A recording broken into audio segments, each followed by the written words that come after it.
Hi, I'm Kathleen Griffith. I'm the founder and CEO of Grace & Co. We're a strategy agency that works with Fortune 500 brands to early stage companies on just igniting growth. Wanted to share some thinking with you from the front lines here working, and we're gonna focus on 3 tips for entrepreneurs. So how can you actually be an entrepreneur within your existing brand or company? It's a huge buzzword these days. We see it chucked around, lots of people leaving corporate America to become entrepreneurs and start startups. But it's a really difficult, challenging line of work. And we think there's a lot to be said for just staying in it, staying within big brands too, and driving change further, faster, because we know brands have the power to change and reinvent the world.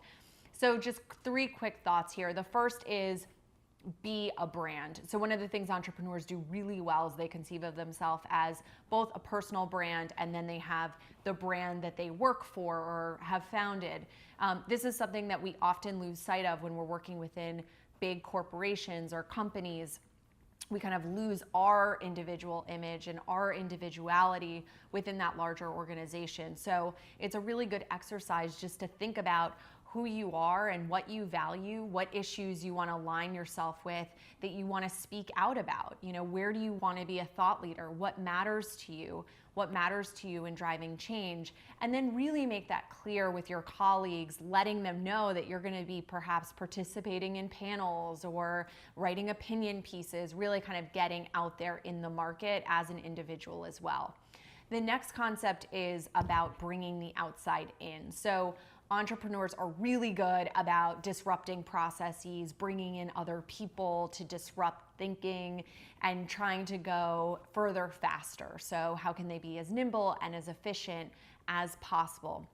One of the things I like to do when I was working at a bigger company was actually bring in entrepreneurs who could bring in new thinking and encourage us all to think more entrepreneurially. So one example of that is we were working on a huge retail account, brick and mortar footprint nationally, and they were looking to adhere to a younger consumer base. So we brought in those that had expert in subscription models and more e-commerce models and ended up landing at a hybrid solution that was really effective in driving growth for that client.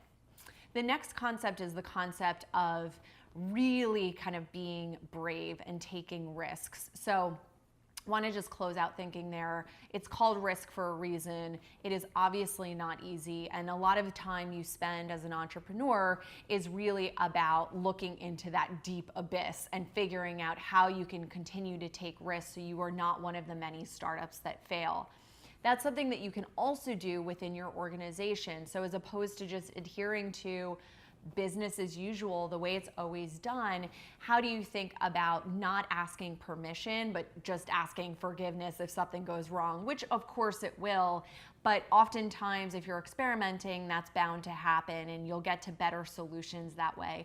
How do you bring in other people? How do you go off the rails, so to speak, a little bit to maybe come up with a new campaign or a new idea or new product or service that you can then bring back to your company, which has some new thinking attached to it. So as opposed to waiting for the right time for that thing to present itself, if you have a passion for something, bring that forward, take that risk, because ultimately it's going to be a great thing for your business.